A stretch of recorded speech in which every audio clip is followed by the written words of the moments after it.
पृथ्वी को माड़ी आसुची नुआ विपद कारण हेबाकू जाउची तृतीय विश्वयुद्ध। नमस्कार मुयसी आपण देखुचंती ओडिया प्राइम टॉक। तेबे आसंतु नजर पकेबा संपूर्ण रिपोर्ट उपरे।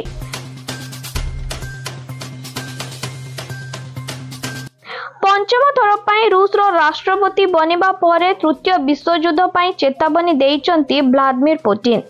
पुतिन पाश्चात्य देश को चेतावनी देइचंती जे तांको देश एवं अमेरिकार नेतृत्वाधीन नाटो सामरिक मिलित मंच मध्यरे सीधा सड़क विवादर अर्थ हेउची विश्व युद्ध ठारू पृथ्वी मात्र किछि पाद दूर रहिछि।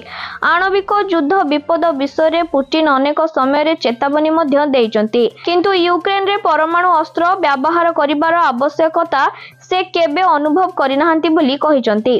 88% भोट सह पंचम थर पाई सरकार गढ़िचंती पुतिन। जितिबा परे रूस आहुरी शक्तिशाली हेबो बोली कहिचंती पुतिन।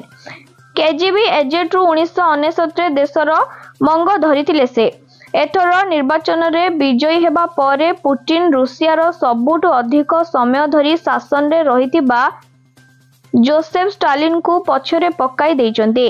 निर्वाचन रे द्वितीय सर्वाधिक भोट पाइथिबा कम्युनिस्ट प्रार्थी निकोलाई खार्टिनोव मात्र 4% भोट पाइचंती। तेबे पुतिन जितिबा परे चेतावनी देइचंती जे तृतीय विश्वयुद्ध देखिबो संपूर्ण विश्व। तेबे एहाकु ने आपनकर मतामत कोन रहिछि हमु कमेंट माध्यम रे जणाइबा सहित एपरि देश विदेश रो सब खबर सर्वप्रथम पाए पई आम सहित जोड़ी होई रहंतु। देखाबो को वीडियो सहित। नमस्कार।